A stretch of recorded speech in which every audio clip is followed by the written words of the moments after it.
looking back up and asking, what's the next mystery that we've got to attempt to solve? And the reason for that, I would argue, is that the dominant form of thinking in corporations is what I'm going to call analytical thinking. And its purpose of this form of thinking is refinement within the existing knowledge base, within the existing stage of knowledge. So this is saying, well, we've got an algorithm, let's hone and refine this algorithm so it works even better than it currently works. Or we have a heuristic. Many companies operate on the basis of heuristic. They could never write down the rule or formula for doing it. Investment bankers or whatever, they say, well, we've got a way of thinking about this, and they just run that within that same knowledge stage. The approach of analytical thinking is substantiation based on past outcomes.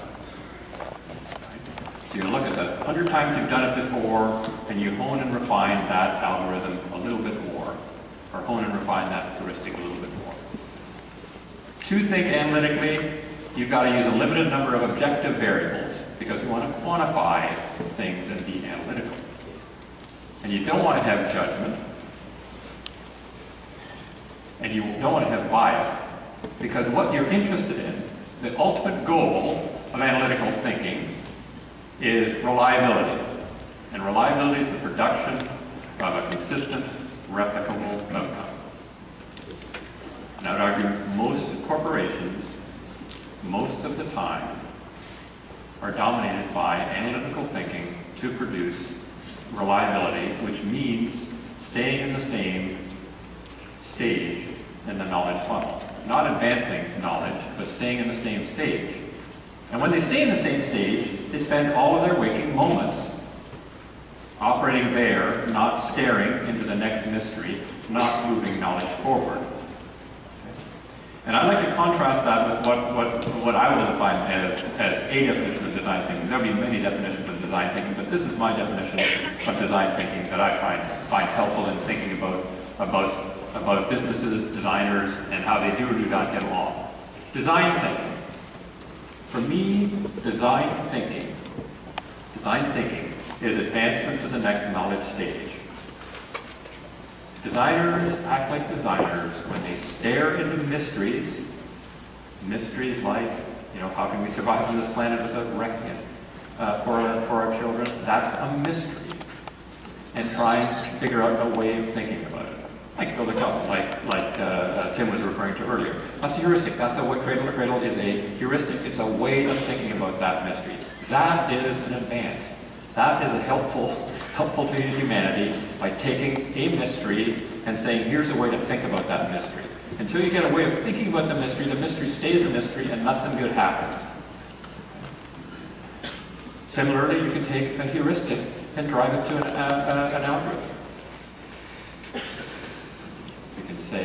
You can say, well, you know what? You can be like Dan Brittlin in 1979, inventor of VisiCalc, which he sold to Lotus to become Lotus 123, which now has been surpassed by Excel, to say, you know what? When people make a spreadsheet, they're all doing exactly the same thing. That is actually an algorithm. And you know what I can do? Every cell has an algorithm associated with it. Even though people don't know that, every cell does. And because of that, because I know that, I can take that and code it and create a piece of software called VisiCalc that will take the time necessary to recalculate an entire spreadsheet from hours to often minutes, or in due course, seconds. Okay? Any of those things, I would argue, is design thinking, is moving the thought along the knowledge funnel. How do you have to do that? What's the approach? First and foremost, it's substantiation based on future events. You cannot prove any movement along the knowledge funnel in advance.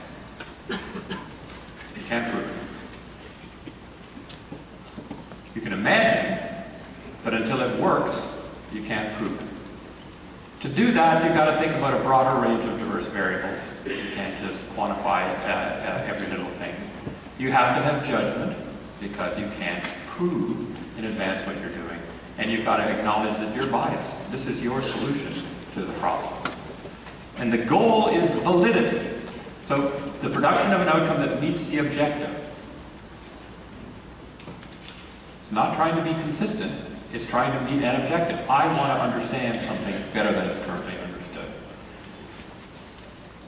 Now, here is the problem, the absolutely fundamental problem, I would argue, that this creates for the world of business and the world in which folks in this room who are in the world of design, but often design and business, face.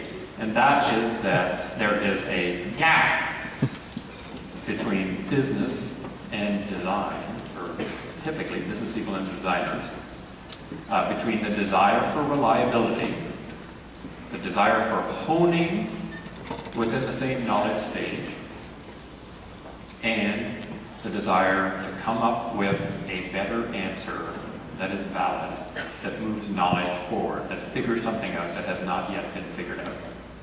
And designers generally live more in the world of validity, and business people live more in the world of reliability. Business people then use analytical thinking to attempt to produce a consistent outcome, honing and refining the current knowledge stage, while designers spend their time, to a greater extent, thinking about moving things forward to the next stage.